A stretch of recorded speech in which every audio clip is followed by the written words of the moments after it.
Hi cricket fame, welcome to cric with Mano. ஒரு வழியாக champions traffic அப்புறம் இப்போ ஐபிஎல் ப்ரிவியூக்கு நம்ம வந்துட்டோம். நமக்குள்ளே ஒரு 10 days கேப் ஆகி போச்சு. இனி ஐபிஎல் சரவடி தான். ஒரு 80s, ஒரு 70s, 80s, 90s கிட்ஸ் இவங்களுக்குலாம் வந்து பார்த்தீங்க அப்படின்னா 51 உலகக்கோப்பை தான் வந்து ஒரு திருவிழாவாக இருக்கும். அது ஆரம்பித்து முடிகிற வரைக்கும் அப்படி ஒரு திருவிழா மாதிரி இருக்கும். அதே மாதிரி இன்றைக்கி இருக்கிற பெரும்பாலான 2K கிட்ஸுக்கு ஐபிஎல் தான் ஒரு திருவிழாவாக இருக்குது. அதுவும் சொல்லப்போனால் உலகக்கோப்பை மேட்சுக்கு இல்லாத அளவுக்கு டிஆர்பி ஐபிஎல் மேட்சுக்கு இருக்குது. அந்த அளவுக்கு ஐபிஎல் அசுர வளர்ச்சி அடைஞ்சிருக்கு.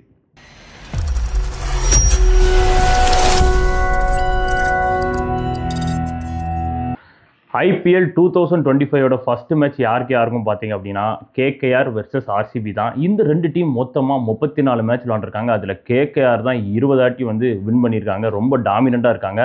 இந்த ரெண்டு டீமுக்கும் 2021 கடைசியாக ஒரு 4 வருஷம் பார்த்தீங்கன்னா ஒரு 7 மேட்ச் நடந்திருக்கு. அதில் ஒரு 6 மேட்ச் வந்து கேகேஆர் தான் வின் பண்ணியிருக்காங்க. அதுவும் மேட்ச் நடக்குது பார்த்தீங்கன்னா கொல்கத்தா ஈடன் கார்டன்ஸ் கிரவுண்டில். ஈடன் கார்டன்ஸ் கிரவுண்டை பொறுத்த வரைக்கும் கடைசி 4 மேட்ச்சில் ஆர்சிபி 2 வின்னு, கேகேஆர் 2 வின் அப்படின்னு சொல்லி இருக்குது.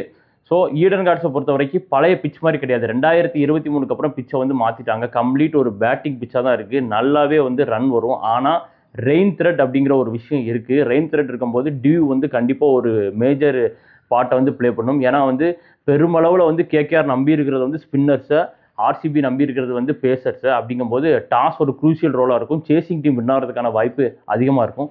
இப்போ நம்ம கேகேஆர் டீமோட பேட்டிங் லைனப்பை பற்றி பார்ப்போம்.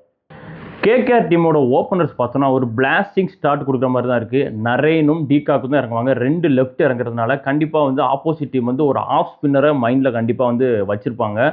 ஸோ இந்த 2 லெஃப்ட் பேட்ஸ்மேன் தான் இறங்குவாங்க. அதுலேயும் நரேன் வந்து அந்த ஈடன் கார்டன்ஸில் வந்து செம ரெக்கார்டு வந்து அவர் வச்சிருக்காரு. ஸோ ஒரு பிளாஸ்டிங் ஓப்பனிங்காக இருக்கும். டீகாக் வந்து முதல்ல கொஞ்சம் ஸ்லோவாக ஸ்டார்ட் பண்ணி அப்புறம் அப்படி பில்டு பண்ண பார்ப்பாரு. பட் இனிஷியலாக வந்து அவர் வந்த உடனே பெரிய ஸ்கோர் போகிற ஒரு பிளேயர் கிடையாது. ஐபிஎல் ஆரம்பித்து ஒரு 3-4 மேட்ச் கழித்து ஒரு பெரிய ஸ்கோர் போகிற பிளேயர் தான் அவர். அவர்கிட்ட இருந்து ஒரு 30 ரன்ஸ் வேணால் நம்ம எக்ஸ்பெக்ட் பண்ணலாம். நரேன் குயிக் ஃபயராக அவர் எவ்வளோ அடிக்க முடியுமோ அவ்வளோ அடிப்பார். அந்த மாதிரி தான் இருக்கும். கேம் ஷார்ட் அண்ட் ஆகும் பட்சத்தில் டாப் 4 இஸ் வெரி இம்பார்ட்டன்ட். இப்போ நம்பர் 3 பார்த்தீங்க அப்படின்னா இந்த கேகேஆர் டீமை பொறுத்த வரைக்கும் அஜிங்கே ரஹானே தான் இறங்குவார். ரீசெண்டாக நடந்த சையது முஸ்தாக் அலி ட்ராஃபியில் man of the tournament Mumbai ஜெயிச்சிச்சு. மேன் ஆஃப் த டோர்னமெண்ட்டும் வந்து நம்ம ரஹானே தான் வாங்கியிருந்தார். அந்த அளவுக்கு வந்து செம ஃபார்மில் வந்து அவர் இருக்கார். ஃபார்மே இல்லாமல் இருந்த டைமில் வந்து அவரை சிஎஸ்கே டீம் எடுத்தாங்க.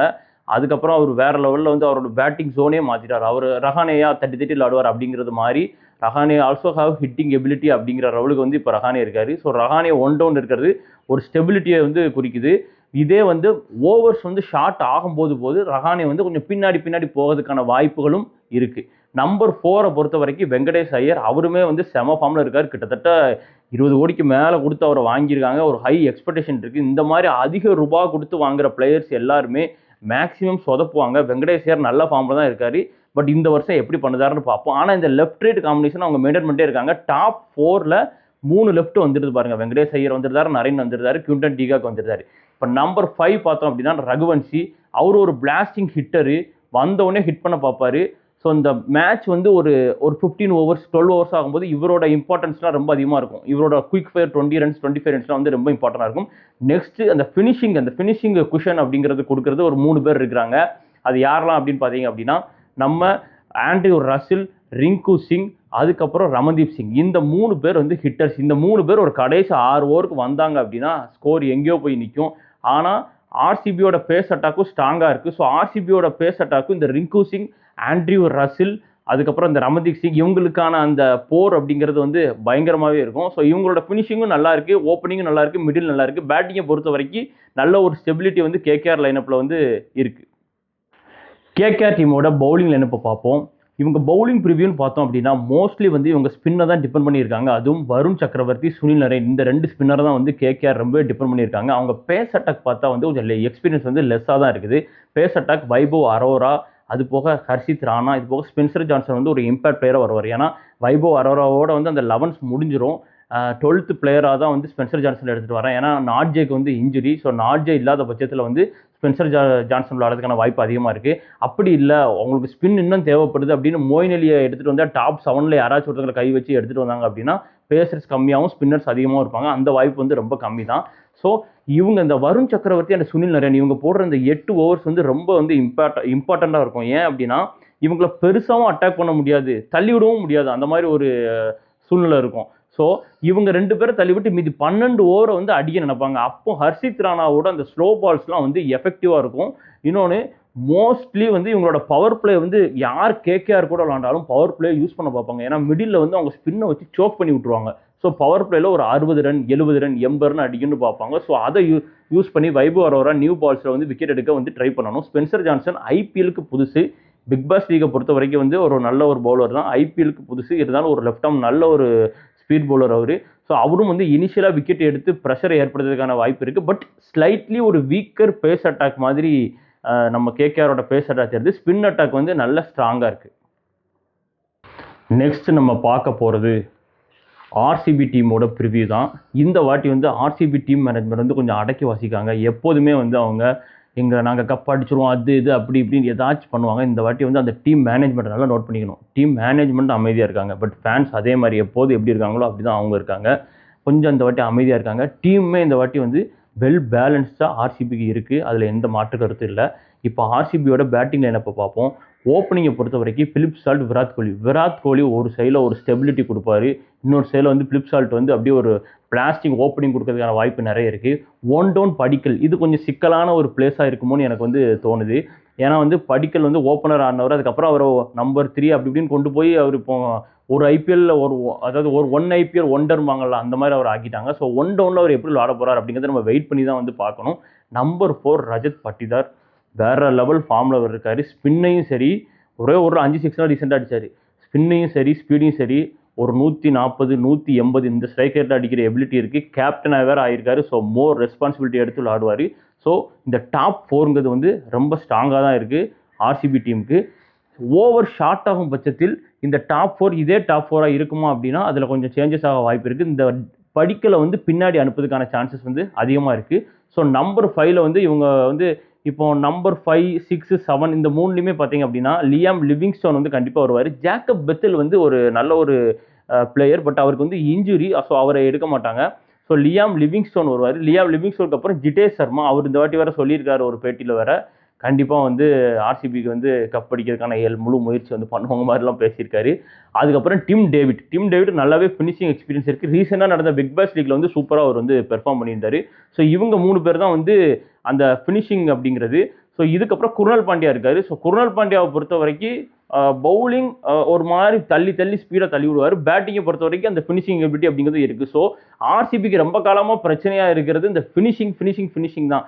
பட் இந்த வாட்டி வந்து நல்ல ஒரு 4 ஃபினிஷர்ஸ் இருக்காங்க. ஸோ இந்த வாட்டி வந்து அதை யூஸ் பண்ணுவாங்க அப்படின்னு ஆர்சிபி ஃபேன்ஸ் நம்புவாங்க. ஸோ அதுக்கான வாய்ப்பும் இருக்குது. பேட்டிங்கை பார்க்கும்போது கேகேஆர் பேட்டிங் லைனப்பை விட ஆர்சிபி பேட்டிங் லைனப் வந்து கொஞ்சம் ஸ்ட்ராங்காக இருக்குது. பட் இதில் பிரச்சனை என்ன அப்படின்னா இந்த வருண் சக்கரவர்த்தி, சுனில் நரேன் பவுலிங் போட வரும்போது, ஸ்பின்னர்ஸ் பவுலிங் போட வரும்போது இந்த பிலிப் சால்ட்டாக இருக்கட்டும், விராட் கோலியாக இருக்கட்டும், அப்புறம் படிக்கலாக இருக்கட்டும், அப்புறம் லிவிங்ஸ்டோனாக இருக்கட்டும், இவங்கெல்லாம் வந்து பொசுக்குன்னு விக்கெட் ஆகிறதுக்கான வாய்ப்பு வந்து அதிகமாக இருக்குது. இன்னொன்று ஒரு இது என்ன அப்படின்னா 49 ரன்னுக்கு இவங்க ஆல் அவுட் ஆனது யாருக்கு அகேன்ஸ்டாக பார்த்தீங்க அப்படின்னா கேகேஆருக்கு அகேன்ஸ்டாக தான். அதுவும் இவங்க மைண்டில் ஓடும். இவங்களுக்குள்ள ஒரு சின்ன ரிவல்ரி ஒன்று போயிட்டு இருக்கு கேகேஆருக்கும் ஆர்சிபிக்கும். ஸோ ஆர்சிபி பேட்டிங்கை பொறுத்த வரைக்கும் நல்லா இருக்குது. ஸ்பின்னர்ஸை வந்து நல்லா விளாண்டுட்டாங்க ஆர்சிபி அப்படின்னா கண்டிப்பாகவே வந்து ஆர்சிபியோட கை தான் வந்து ஓங்கி இருக்கும். ஸோ ஆர்சிபியோட பவுலிங் லைனப்பை பார்த்தோம் அப்படின்னா அப்படியே குவைட் ஆப்போசிட்டாக இருக்கும் கேகேஆருக்கு. ஏன் அப்படின்னா இவங்களோட பேஸ் அட்டாக் சூப்பராக இருக்குது. ஸ்பின் அட்டாக் ஸ்லைட்லி வீக் மாதிரி இருக்கும். ஸ்பின் அட்டாக் பார்த்தீங்கன்னா குருணால் பாண்டியா, இவர் கூட வந்து ஸ்வப்னல் சிங் வந்து போன வாட்டி சூப்பராக போட்டார். முக்கியமான விக்கெட்லாம் கூட எடுத்து கொடுத்தாரு. ஸோ ஸ்வப்னல் சிங் எடுப்பாங்க. அப்படி இல்லாத பட்சத்தில் சுயா சர்மாவை எடுக்க வாய்ப்பு இருக்குது. ஏன்னா சுயா சர்மா கேகேஆரில் வந்து இருந்தபோது நரேன், வருண் சக்கரவர்த்தி கூட சேர்ந்து நல்லா சப்போர்ட் பண்ணி போட்ட ஒரு பவுலர். அந்த பிச்சை பற்றி நல்லாவே தெரிஞ்ச ஒரு பவுலர் அப்படிங்கிறனால சுயா சர்மாவும் எடுக்க வாய்ப்பு இருக்குது. அவர் எடுத்தால் அவர் கண்டிப்பாக ஒரு இம்பாக்ட் பண்ணுவார். பட் ஸ்லைட்லி அங்கே கம்பேர் பண்ணும்போது இங்கே ஸ்பின் வீக்கராக இருக்குது. பட் பேஸ் அட்டாக்கை பொறுத்த வரைக்கும் லாட் ஆஃப் எக்ஸ்பீரியன்ஸ் இருக்குது. ஹசலூட்டுக்கு வந்து இன்ஜுரி இல்லைன்னா கண்டிப்பாக ஹசலூட் விளாடுவார். அவர் செம எக்ஸ்பீரியன்ஸ் வந்து காட்டுவார் பவுலிங்கில். இனிஷியலாக வந்து பவர் பிளேலையும் போடுற எபிலிட்டி இருக்குது, டெத்லையும் சூப்பராக போடுற எபிலிட்டி ஹசலூட்டுக்கு இருக்குது. இவர் கூட புவனேஷ் குமார் அவருக்கு சொல்லவே வேண்டாம், அவ்வளோ எக்ஸ்பீரியன்ஸ் இருக்குது. ஸோ அவருமே வந்து டெத்தில் கலக்கிற ஒரு பவுலர் தான். ஸோ இவங்க 2 பேர் கூட எஸ் தயால் நல்லாவே சப்போர்ட் பண்ணுவார். ஸோ எஸ் தயாலுக்குமே வந்து மிடில், ஓப்பனிங், டெத் 3லையும் போடுற எபிலிட்டி இருக்குது. நீங்கள் என்ன நான் சொன்னோன்னா உங்களுக்கு ரிங்கு சிங் அவர் ஓவரில் அடித்த 5 6 வந்து உங்களுக்கு ஞாபகத்துக்கு வரலாம். என்னதான் 5 6 அடித்தாலும் இஸ் வெரி குட் பவுலர். நல்ல எபிலிட்டி உள்ள ஒரு பவுலர் தான் எஸ் தயால். இதுதான் அவங்களோட pace attack. So pace attack வந்து கம்பேர் டு கேகேஆர் இவங்களுக்கு வந்து கொஞ்சம் ஸ்ட்ராங்காக தான் இருக்குது. இதுதான் ஆர்சிபியோட பவுலிங் ப்ரிவ்யூ. நெக்ஸ்ட் நம்ம கொல்கத்தா ஈடன் கார்டன்ஸ் கிரவுண்டோட பிச் ரிப்போர்ட் பார்ப்போம். ஆல்ரெடி நான் சொல்லியிருந்தேன் 2023 வரைக்கும் அந்த பிச் வேறு மாதிரி பவுலிங்க்கு நல்லா சப்போர்ட் பண்ணும், ஸ்பின்னுக்கு நல்லாவே சப்போர்ட் பண்ணிச்சு. பட் அதுக்கப்புறம் பார்த்தீங்க அப்படின்னா கம்ப்ளீட்லி வந்து ஒரு ஸ்பீட் பவுலிங் சப்போர்ட் பண்ணுற ஒரு பாட்டா ட்ராக் மாதிரி அது ஆயிடுச்சு. ஏன்னா லாஸ்ட் 2 வருஷத்தில் மட்டும் 12 டைம் வந்து 200க்கு மேலே அடிச்சிருக்காங்க. கண்டிப்பாக வந்து ஒரு செம்ம பேட்டிங் ட்ராக்காக தான் வந்து இருக்கும். இது மழை வரப்போகுது அப்படிங்கிறதுக்கான த்ரெட் அதிகமாக இருக்குது. ஆரஞ்சு அலர்ட் வேறு கொடுத்துருக்காங்க. அப்படிங்கும்போது டாஸ் வின் பண்ணுற டீம் வந்து சேஸ் தான் கண்டிப்பாக சூஸ் பண்ணுவாங்க. ஸோ சேஸ் பண்ணும்போது இப்போ இன்கேஸ் வந்து ஆர்சிபி வந்து சேஸ் பண்ணாங்கன்னா எப்படி வந்து வருண் சக்கரவர்த்தி நிறைய ஹேண்டில் பண்ண போகிறாங்க அப்படிங்கிற ஒரு பெரிய கொஸ்டின் மார்க் வந்து அவங்களுக்கு இருக்கும். பட் சேசிங் டீம் வின் பண்ணுறதுக்கான வாய்ப்பு தான் வந்து இந்த பர்டிகுலர் மேட்ச்சில் அதிகமாக இருக்குது. 2 டீமுக்கான வின்னிங் ப்ராபபிலிட்டி பார்ப்போம். கேகேஆருக்கு 65%, ஆர்சிபிக்கு 35%. நெக்ஸ்ட் நான் எஸ்ஆர்ஹெச் வெர்சஸ் ராஜஸ்தான் ராயல்ஸ் மேட்சோட ப்ரிவியூவில் உங்களை வந்து நான் மீட் பண்ணுறேன். Until then bye from Mano. Take care.